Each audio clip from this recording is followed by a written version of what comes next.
وہ شان خلق دو عالم، درود ان پر سلام ان پر میرے مولا، یہ موقع دے کہ ختم الانبیاء دیکھوں۔ دین میں قربانی میں اور پھر استقامت کہ اس میں عورت آگے۔ 4 چیزیں اللہ نے عورتوں کو خصوصی دی ہے، او سن لو جاگ کر۔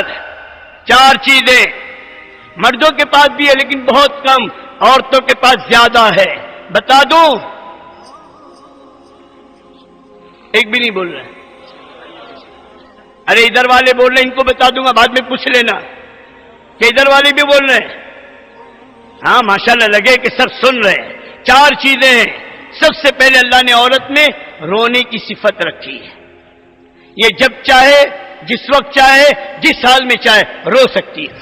یوں کری اور آنکھ میں آنسو، اور کیوں میں کتنا بڑا ہتھیار ہے یہ سب مرد جانتے ہیں کہ اس کے آنسو پہ ڈھیر ہے۔ سورا نہیں نہیں نہیں، لیکن اس کے آنسو ختم۔ اچھا بابا مت رو، مت رو۔ اب یہ رونے کا رخ بدل جائے، آج اپنے مطالبوں کے لیے رو رہی، آج اپنے مسائل کے لیے رو رہی، کل اگر اس کا رونا امت کی ہدایت کے لیے ہوگا، خدا کی قسم اس کے آنسو انسانیت کی ہدایت کا ذریعہ بنے گے۔ ایک اللہ نے عورت میں بولنے کی صفت رکھی ہے۔ کیوں بھائی؟ آپ ایک عورت گھر کے دروازے پہ کھڑی ہے، ایک عورت گھر کے اندر ہے، اندر والی کے لیے آپا اندر آ جاؤ نا، کہ آپا فرصت نہیں ہے، بالکل بہت کام ہے، اور وہیں کھڑے رہ کے 1.5 گھنٹے سے بات ہو رہی ہے۔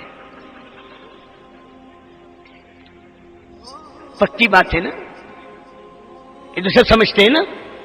اب یہ عورت کے بولنے کا رخ اگر صحیح ہو جائے، آج مخلوق کو بول رہی ہے، چیزوں کو بول رہی ہے، کپڑوں کو بول رہی ہے، سینڈل کو بول رہی ہے، نہ جانے پورے گاؤں کی برائیاں کر رہی ہے۔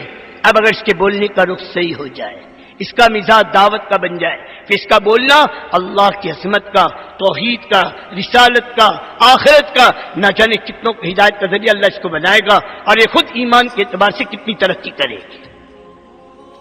تیسرا اللہ نے عورت میں جھیلنے کی صفت رکھی ہے۔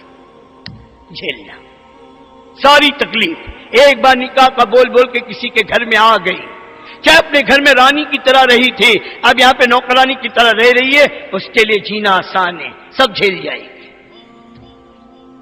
گھر سے پھر اس کا جنازہ ہی نکلتا ہے،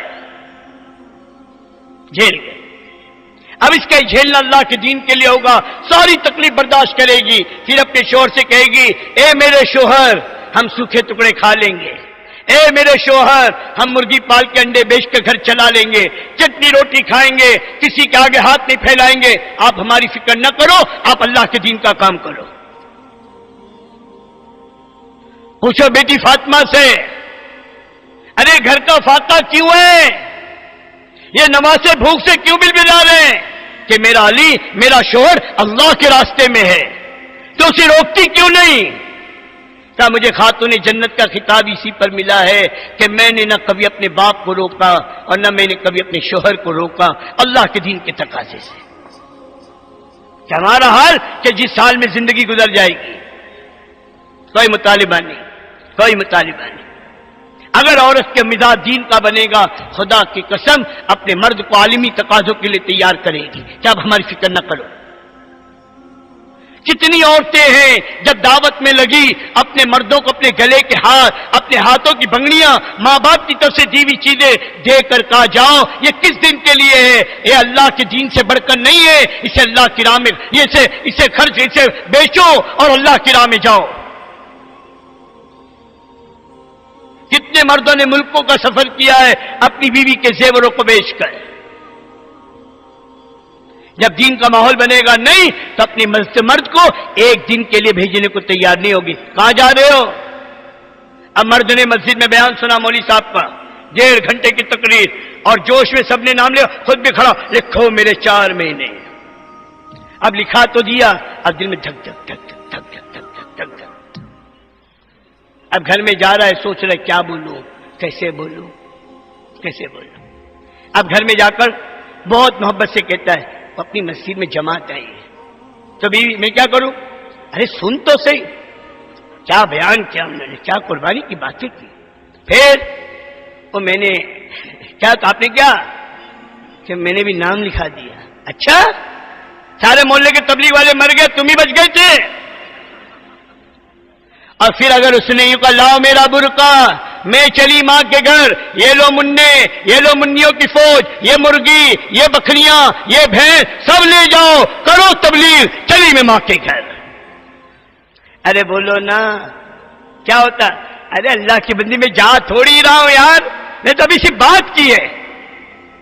فوراً ٹیپ ریکارڈ بدل گیا۔ ہاں کیوں؟ گھر میں مزاج نہیں بنایا۔ آج یہاں نام لکھانے کی ہمت نہیں ہے، یہاں ابھی تشکیل ہوگی نا پتہ چلے گا۔ ادھر سے ہوم منسٹر دکھا رہے، صرف 3 دن اجتماع کے لیے بھیجی ہو، سمجھ گئے؟ زیادہ جوش میں مت آنا ہو جا کے۔ دیکھو سب کو معلوم ہے ماشاءاللہ۔ ہاں ارے بیٹھ جاؤ بھائی، بیٹھ جاؤ بھائی، ان کو بٹھا دو تھوڑی دیر، تو کوئی تقاضا ہو فوری تو جانے دو۔ سمجھ میں کیا عرض کر رہا تھا؟ یہ مستورات، عورت کا مزاج اگر بنا یہ جھیلنے کی، سب جھیلے گی، سب صحابہ کی عورتوں کو دیکھو سب جھیلے گی، گھر میں کچھ نہیں، کوئی رونا نہیں۔ اللہ سے مانگی اس عورت نے، اور اس عورت کی دعا پر اللہ نے گھر کی چکی چلائی ہے اور اس میں سے آٹا نکلا ہے، اور اللہ کے نبی نے فرمایا اللہ کی بندی اگر تو اس چکی کے پارٹ کو نہ اٹھاتی قیامت تک کی چکی چلتی رہتی۔ اب 5 چوتھی چیز عورت میں اللہ نے وہ استقامت، وہ استقامت۔ جھیلنے پر میں ایک بات اور سناؤں، رات کو میاں بیوی دونوں سوئے ہیں، چھوٹا منا وہ بھی سویا ہوا ہے۔ اب رات کو منا رو رہا ہے، چلا رہا ہوں، دونوں کی آنکھ کھلی، میاں کیا بولتا ہے؟ ارے سنانا کمبخت نے نیند خراب کر دی ہے، اور منہ پھیر کے سو جاتا ہے۔ کون گود میں لیتا ہے؟ کون سینے سے لگاتا ہے؟ کون تھپ تھپاتا ہے؟ کون جاگتی ہے؟ کبھی کسی عورت نے نہیں کہا تیرا بھی تو ہے، اٹھا تو، سب میں اٹھاؤ روز، سبھی چلے میرا ہے، میرا ہے، میرے ذمہ جو ڈوٹی کرتی ہے نا، یہ استقامت، یہ جمنا، جھیلنا، بولنا، رونا، اس کے رخ کو بدلنے کی محنت ہے دوستو۔ ہاں اس دعوت کی عظیم محنت کے اندر جہاں مردوں پر محنت ہو رہی ہے وہاں مردوں کی محنت کے ساتھ ساتھ ایک ایک عورت پر محنت ہے، اور سب سے آسان عورتوں میں محنت، عورتوں میں دین کے لانے کی جو شکل ہے سب سے آسان پورے عالم کے اعتبار سے، ڈنڈی گل کے اندر حضرت جی رحمت اللہ علیہ سے پوچھا گیا تھا عورت کا مستورات کا کام کیا ہے؟ حضرت نے فرمایا تھا گھر گھر کی تعلیم ہے، اور ہر گھر میں اعمال کا زندہ ہونا ہے۔ تو عورت کا اجتماعی کام سب سے پہلی بنیادی چیز وہ ہے گھر کی تعلیم، گھر کی تعلیم، گھر کی تعلیم۔ یہ فضائل اعمال کی تعلیم میں نور ہی نور ہے۔ اللہ کے نبی کے ایک حدیث میں اتنا نور ہے ساری دنیا کے انسانوں کو بانٹا جائے تب بھی نور کم نہ ہو۔ یہ فضائل کی تعلیم، یہ گھروں کی بے دینی کو دور کرنے کا اور گھروں میں دین لانے کا سب سے بڑا نسخہ ہے۔